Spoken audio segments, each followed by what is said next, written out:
விநாயக பெருமானை வணங்கி கன்னியாகுமரி பகவதி அருளுடன் எனது குருநார்கள் ஆசியுடன் இந்த பதிவு செய்கிறேன். நமக்கு ராசி என்ன ராசின்னு நமக்கு ஓரளவுக்கு தெரிஞ்சிருக்கோம்.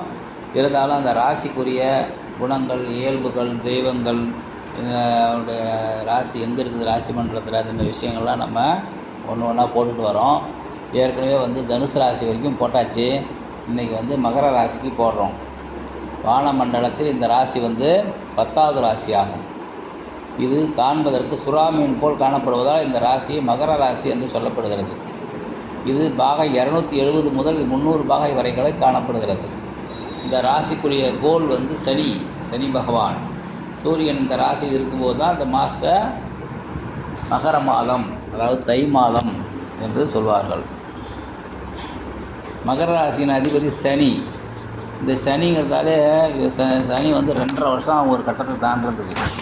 அதனாலே ஒரு மந்த புத்தி உள்ளவர், மந்த ராசி அப்படின்னு சொல்கிறது. இந்த ராசியில் பிறந்தவங்க கொஞ்சம் நிதானமாகவும் சற்று மந்தமாகவும் மற்றவர்களை சார்ந்த வாழ்க்கையில் ஒரே மாதிரியான நிலையை கொண்டவர்களாகவும் பெரும்பாலும் இருப்பார்கள். மகர இலக்கணத்தில் சூரியனுடைய உத்திராடனம், சந்திரனுடைய திருவோணம், செவ்வாயினுடைய அவிட்ட நட்சத்திரம் என 3 நட்சத்திரங்கள் உள்ளன. லக்கணம் சூரியனுடைய உத்திராட நட்சத்திரத்தில் அமையப்பட்டவர்கள் பல தொழிலாளர்களை வேலை வாங்கக்கூடிய மேற்பார்வையாளர்.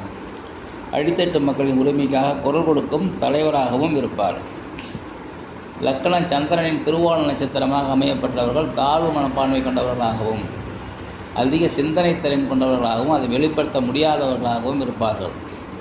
லக்கணம் செவ்வாயின் அவிட்ட நட்சத்திரத்தில் அமையப்பட்டவர்கள் தொழிற்சாலைகளில் பணிபுரியும் நபர்களாகவும் கனரக வாகனம், எந்திரங்கள், விவசாய கருவிகள் போன்றவர்களை பழுது நீக்குபவர்களாகவும் இருப்பார்கள். மற்றபடி இந்த ராசிக்கு என்னென்ன விஷயங்கிறத இப்போ பார்ப்போம். 10ஆம் ராசியான மகரம் சரராசியில் அமைப்பிருப்பது. ஒற்றை ராசி, ஓஜை ராசி என்று சொல்லப்படுவார்கள். இந்த ராசி ஒரு பெண் ராசியாகும். தர்ம ராசி அப்படின்னு கூட இந்த ராசியை அழைப்பாங்க. நீர் ராசி எனப்படும். இது நாற்கால் ராசியாகும். ஏன்னா மகரங்கிறது மீன்ன்றதால 4 கால் ராசி என்று சொல்லப்படுகிறது. இந்த ராசியினுடைய திசை தெற்கு திசை. உறுப்பு, அதாவது மனித உருவ அமைப்பில் இது தொடைப்பகுதியை சார்ந்ததாகும். சின்னம், இந்த மகர ராசியினுடைய சின்னம் மான், முகமும் முதலை உடலும் கொண்டது. அதாவது கடல் குதிரை என்று கூறப்படுகிறது. நிறம் கருப்பு, கருநீளம்னு சொல்லுவாங்க. இந்த ராசி இரவில் வலிமை பெறக்கூடிய ஒரு ராசியாகும். ஆங்கிலத்தில் இதனுடைய பெயர் கேப்ரிகார்ன். பஞ்சபூதத்தன்மை தீ, மண், காற்று, நீர், ஆகாயம் என்ற நிலையில் நிலம் என்ற அமைப்பை பெறுகிறது. ராசியினுடைய தன்மை குரூர ராசியாகும். அதாவது பாப ராசி என்று சொல்லப்படுகிறது. ஏன்னா சனி குரூர கிரகம் அப்படிங்கிறதால இது குரூர ராசி என்பது சரிதான்.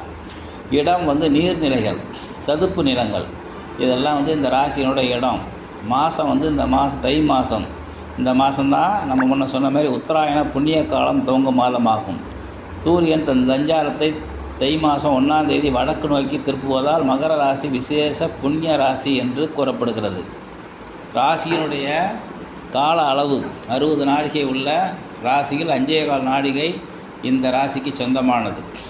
5, அதாவது அட்சரேகை தீர்க்க ரேகை பிரகாரம் இதனுடைய கால அளவு கொஞ்சம் மாறும். இது தோராயமான அளவு. ராசிகளுடைய அடங்கும் நட்சத்திரங்கள் முன்ன சொன்ன மாதிரி சூரியனுடைய உத்திராட நட்சத்திரம் 2, 3, 4ஆம் பாதங்கள், திருவோண நட்சத்திரனுடைய 1, 2, 3, 4ஆம் பாதங்கள், அவிட்ட நட்சத்திரனுடைய 1, 2ஆம் பாதங்கள் அடங்கும். உதயம் கிருஷ்ணோதயம். ஜாதி வைசியர். ராசியின் ஆட்சியாளர் சனி பகவான். ராசியின் உச்ச அதிபதி, இந்த ராசியில் உச்சம் பெறும் கிரகம் செவ்வாய். ராசியின் நீச்ச அதிபதி குரு, அதாவது இந்த ராசியில் பலமில்லாத போகும் கிரகம் குரு. மூலத்திரிகோணம் எவரும் கிடையாது. ராசியினுடைய நட்பு கிரகங்கள் புதன், சுக்கிரன், ராகு, கேது. ராசியின் பகைவர்கள், பகை கிரகங்கள், நட்புன்னு ஒன்று தான், பகை ஒன்று இருக்கும் இல்லையா, சூரியன், சந்திரன், செவ்வாய். ராசியில் சமமான கிரகங்கள் குரு. ராசியின் சுபர்கள் புதன், சுக்கிரன்.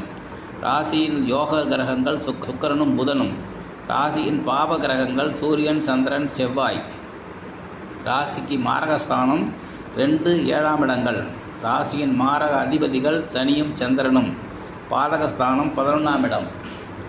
பாதக அதிபதி செவ்வாய். ராசியினுடைய கடவுள், அதாவது தெய்வம் சிவனும் சனீஸ்வரரும் தெய்வமாக இருக்கிறார்கள். கோவில்கள் திருநள்ளாறு தான் மெயினாக போவாங்க. சில பேர் வந்து சீர்காழி கடை வீதியில் நாகநாத சுவாமி கோயில் ஒன்று இருக்குது. அமிர்த சனீஸ்வரர் கல்யாண கோலத்தில் அங்கே இருக்கிறதால அதையும் கும்பிடலாம். மகர ராசியில் பிறந்தவர்கள் மிகவும் அழுத்தக்காரர்களாக இருப்பார்கள். எதையும் வெளிப்படையாக பேச மாட்டார்கள். மிகுந்த யோசனைக்கு பிறகு குறைந்த அளவு தான் பேசுவார்கள். காரியத்தில் கண்ணாக இருப்பாங்க. சஞ்சல மனம் உடையவர்கள், உழைப்புக்கு அஞ்சாதவர்கள். அதாவது மகர ராசியாளர்கள் பெரும்பாலும் சுயநலவாதிகளாக இருப்பவர்கள். என்றாலும் சமயத்தில் திடீர்னு முன்கோபத்தால் தேவையற்ற காரியங்களை இறங்கி ஒம்பை வளர்த்து விடுவார்கள். செவ்வாய் லக்கணத்தில் இருந்து சுபர் பார்வை இல்லாவிடில் கொடுமை, கொடூரம், கொலைகார குணம் கொண்டவர்களாக இருப்பார்கள். அதாவது குரு பார்வை, சுபகிரக பார்வை பெற்றால் இந்த குணங்கள் மாறிவிடும்.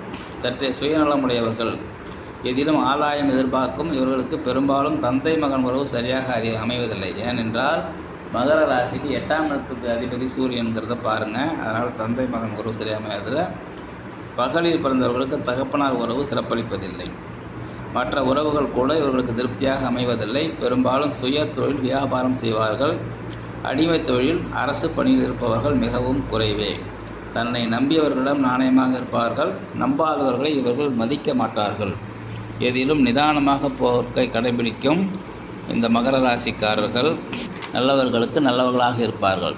அவசரப்பட்டு எந்த காரியத்திலும் இறங்க மாட்டார்கள். தயக்கமுடையவர்கள், எதையும் சட்டென்று நம்ப மாட்டார்கள். இவர்களை நம்ப வைப்பதும் மிகவும் கடினம். நன்கு விசாரித்து உண்மையை அறிந்து கொள்வார்கள். இவர்களை எளிதில் புரிந்து கொள்ள முடியாது. புதிராக இருப்பவர்கள் இவர்கள். இன்று மகர ராசிக்காரர்களை பற்றி தெரிந்து கொண்டோம். நாளை கும்பராசிக்காரர்களை பற்றி தெரிந்து கொள்வோம். நன்றி, வணக்கம். நமது பதிவுகள் உங்களுக்கு பிடிக்கும்னு நினைக்கிறேன். பிடிச்சிருந்தால் சப்ஸ்கிரைப் பண்ணுங்கள், ஷேர் பண்ணுங்கள், கமெண்ட் பண்ணுங்கள், லைக் பண்ணுங்கள். நன்றி, வணக்கம்.